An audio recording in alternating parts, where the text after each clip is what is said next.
Apple AirPod pro এটা নিয়ে আপনাদের কাছ থেকে প্রচুর পরিমাণে রিকোয়েস্ট পাচ্ছিলাম যে ভাই এটা নিয়ে একটা ভিডিও করেন যে এটার বেস্ট কোয়ালিটিটা আসলে কোথায় পাবো। এই ধরনের এয়ারপড প্রোগুলো বাংলাদেশে প্রচুর পরিমাণে ক্লুন সেল হয়, দেখা যায় যে রাস্তাঘাটে 200-300 টাকা এখন পাওয়া যাচ্ছে, কিন্তু আসলে বেস্ট কোয়ালিটিটা পাওয়া খুবই মুশকিল। আমার হাতে যেটা রয়েছে এটার প্রাইস কিন্তু 200-300 টাকা না, এটার প্রাইস হচ্ছে 1490 টাকা। কিন্তু আমি এটাকে লাস্ট বেশ কিছুদিন ধরে ইউজ করতেছি, ইউজ করে দেখলাম যে এটা আসলে বেস্ট কোয়ালিটি। এটার সাউন্ড কোয়ালিটি থেকে শুরু করে মাইক্রোফোন কোয়ালিটি আমার কাছে অসাধারণ লেভেলের লাগছে। ইভেন এটা হাতে নিতেও অনেক বেশি প্রিমিয়াম লাগে। এইটার সাথে যখন সাইড বাই সাইড অরিজিনালটাকেও আপনি কম্পেয়ার করতে যাবেন, হাতে নিলে আপনি ফিল করতে পারবেন না যে আসলে কোনটা অরিজিনাল আর কোনটা হচ্ছে ফেক। মানে আপনি বুঝতে গেলে দেখা যায় যে আপনি নিজেই কনফিউজড হয়ে যাবেন দুইটাকে যদি হাতের মধ্যে মানে গুলায় ফেলা যায়। তো বুঝতেই পারতেছেন যে এটার কোয়ালিটির কি অবস্থা। তো এই ধরনের এয়ারপডগুলো বাংলাদেশে প্রচুর পরিমাণে অ্যাভেলেবেল, কিন্তু এগুলোর কোয়ালিটি খুব একটা ভালো হয়ে থাকে না। দেখা যায় যে মাইক্রোফোন কোয়ালিটি তো মানে যা ইচ্ছা তা, দেখা যাচ্ছে যে আপনার ফোনে কল আসছে কিন্তু এয়ারপডটাকে আবার ডিসকানেক্ট করে এই মানে কেসের মধ্যে রেখে ফোন কানে নিয়ে কথা বলে, আবার দেখা যাচ্ছে যে গান শোনার জন্য কানে লাগাইতে হতেছে, কিংবা ভিডিও দেখার সময় দেখা যায় যে এত পরিমাণে ল্যাটেন্সি থাকে যে আপনার মানে মনে হচ্ছিল যে ফোনের মধ্যে একভাবে ঠোঁট নড়তেছে আর হচ্ছে যে আপনার সাউন্ডটা কানের মধ্যে পড়ে আসতেছে। এই ধরনের প্রচুর পরিমাণের প্রবলেম আপনারা ফেস করতেছিলেন। তো ভাবলাম যে আপনাদের সাথে একটা এয়ারপডের পরিচয় করে দিই, যেটা অবশ্যই হতে হবে বেস্ট কোয়ালিটি 1500 টাকা প্রাইস রেঞ্জে। তো এইটা যদি আপনি বেস্ট কোয়ালিটি এখন কিনতে চান তাহলে অবশ্যই ড্রপ আউট গ্যাজেট থেকে নিতে পারেন। ড্রপ আউট গ্যাজেটে কিন্তু 1490 টাকায় পাওয়া যাচ্ছে। আর যদি আপনারা আমার চ্যানেলের রেফারেন্স দেন, মানে আমাদের চ্যানেল থেকে গেছেন এরকম যদি একটা স্ক্রিনশট দেন, তাহলে অবশ্যই আপনি 100 টাকা ডিসকাউন্ট পেয়ে যাবেন, যার কারণে আপনি এটা দিতে একদমই ভুলবেন না। আর তাদের ফেসবুক পেজ এবং হোয়াটসঅ্যাপ নাম্বারের লিঙ্কটা আমি ভিডিও নিচে ডেসক্রিপশনে দিয়ে রাখবো, অবশ্যই ঘুরে আসবেন। শুরুতেই কথা বলা যাক এটার বক্স কন্টেন্ট নিয়ে। আপনি যদি বক্সটাকে প্রথমেই ওপেন করেন তাহলে এই ধরনের অনেকগুলো কাগজপত্র পেয়ে যাবেন, যেগুলো আমাদের জীবনে প্রয়োজন হয় না।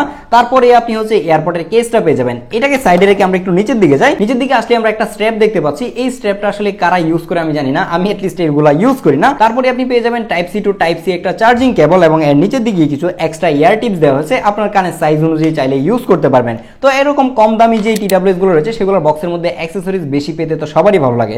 দেন কথা বলা যাক হচ্ছে এই এয়ারপোর্টের কেসটা নিয়ে। এটাকে যখন আপনি প্রথমে হাতে নেবেন ফিল করতে পারবেন যে আপনি খুবই দামি প্রিমিয়াম কিছু একটা হাতে নিছেন।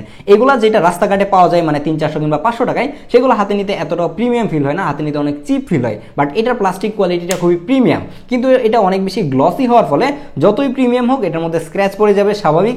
এবং এটা যদি অরিজিনাল আপনি কিনেন 25-26 হাজার টাকা দিয়ে, সেটাতেও স্ক্র্যাচ পড়ে যাবে, এটা মোটামুটি নিশ্চিত থাকেন। আপনি যদি এই কেসটা নিচের দিকে তাকান তাহলে এই জায়গায় একটা টাইপ সি পোর্ট দেখতে পারবেন। তার মানে হচ্ছে এটাকে এখন টাইপ সি দিয়ে চার্জ করা যাচ্ছে, কারণ এর আগের যে ভার্সনগুলো রয়েছে সেগুলোকে কিন্তু লাইটেনিং পোর্ট দিয়ে চার্জ করা লাগতো।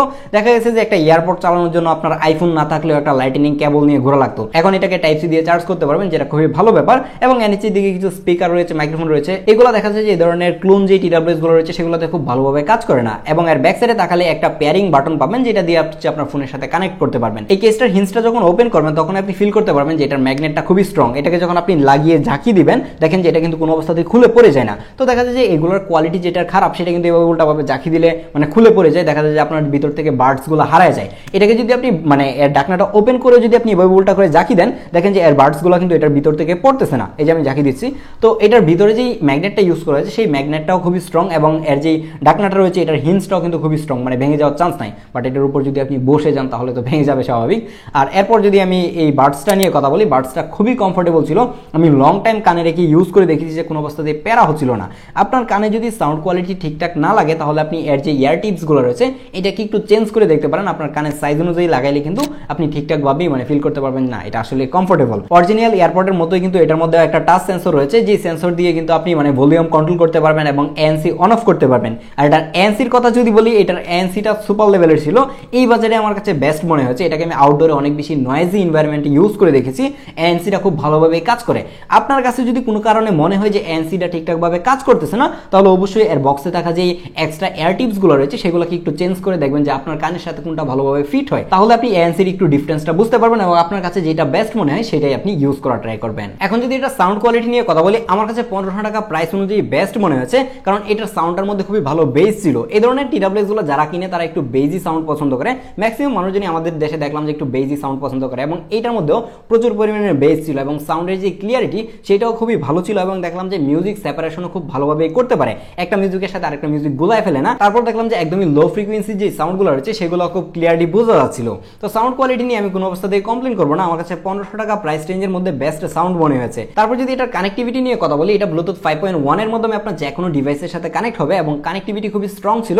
এতদিন ইউজ করে আমি কোনো অবস্থাতেই কানেক্টিভিটি নিয়ে অ্যাটলিস্ট প্যারা খাই নাই। আর যারা গেমার রয়েছেন চিন্তা করতেছেন এই টিডাব্লিউএস কিনে আপনি উড়াদুরা গেমিং করবেন, তাদেরকে বলবো যে ভাই সাবধান, এই টিডাব্লিউএসটা কিনে অ্যাটলিস্ট আপনি গেমিং করতে পারবেন না, কারণ এর মধ্যে মোটামুটি ভালো পরিমাণে ল্যাটেন্সি রয়েছে, মানে অ্যাটলিস্ট গেম খেলার জন্য মানে এটা পারফেক্ট না। আপনারা চাইলে হয়তো বা টুকটাক গেমিং করতে পারবেন, কিন্তু গেমিং এর জন্য কোনো অবস্থাতেই কোনো টিডাব্লিউএস আমি আপনাদেরকে সাজেস্ট করবো না। আপনারা অবশ্যই ওয়্যার্ড যে ইয়ারফোনগুলো রয়েছে সেগুলো ইউজ করতে পারেন, কিন্তু যদি আপনি মুভি দেখেন কিংবা গান টান শুনতে চান তাহলে আপনাকে এই টিডাব্লিউএসটা খুব ভালোভাবে সাপোর্ট দিবে। এই টিডাব্লিউএসটাকে আমি গত বেশ কিছুদিন ধরে ব্যবহার করতেছি এবং দেখা যায় যে প্রতিদিনই 2-3 ঘন্টা করে ইউজ করতেছি। এইভাবে ইউজ করে এই টিডাব্লিউএসটা আমার কাছে 4 থেকে 5 দিন দেখা যাচ্ছিল যে ব্যাটারি ব্যাকআপ পাচ্ছিল। তার মানে এভারেজে এই টিডাব্লিউএসটা থেকে আপনি 15 থেকে 16 ঘন্টার মতো ব্যাটারি ব্যাকআপ পাবেন কেস এবং এর যে বাডসগুলো রয়েছে সেগুলো থেকে, মানে টোটাল আপনি 15 থেকে 16 ঘন্টা ব্যাটারি ব্যাকআপ পাবেন এবং এই প্রাইস রেঞ্জ আমার কাছে ব্যাটারি ব্যাকআপটাও খুবই ভালোই মনে হয়েছে। তো এখন ফাইনালি কথা হচ্ছে যে 1500 টাকা বাজেটে আপনি এই টিডাব্লিউএসটা কিনবেন কিনা। আপনার কাছে যদি পার্সোনালি এই ধরনের অ্যাপেলের এয়ারপড ক্লোনগুলো ভালো লাগে, আপনার কাছে এই ডিজাইনটা পছন্দ হয়, তাহলে আমি বলবো যে 1500 টাকা বাজেটে এটা একটা বেস্ট টিডাব্লিউএস, কারণ এর থেকে কম বাজেটে যেগুলো পাওয়া যায় লাইক 1000 কিংবা 1200 টাকায় যেগুলো টিডাব্লিউএস পাওয়া যায় সেগুলোর সাউন্ড কোয়ালিটি মোটামুটি ভালো হলেও মাইক্রোফোন কোয়ালিটি খুবই খারাপ হয়ে থাকে এবং বিল কোয়ালিটি খুব একটা ভালো হয় না। দেখা যায় কিছুদিন পরে এর হিন্স ভেঙে যায়, ব্যাটারি ব্যাকআপ খারাপ দিচ্ছে কিংবা একটা বাডস নষ্ট হয়ে গেছে। তো এই ধরনের প্যারা খেতে না চাইলে আপনি একটু বাজেট বাড়িয়ে 1500 টাকা দিয়ে আমার কাছে মনে হয় যে এই টিডাব্লিউএসটা একবার হলেও ট্রাই করতে পারেন। আর অবশ্যই এটা যদি আপনি বেস্ট কোয়ালিটি কিনতে চান তাহলে আপনি ড্রপআউট গ্যাজেট থেকে এটা পারচেজ করবেন এবং আমাদের রেফারেন্স দিলে তো অবশ্যই আপনি 100 টাকা ডিসকাউন্ট পাবেন। দেখা হচ্ছে পরবর্তী ভিডিওতে। আল্লাহ হাফেজ।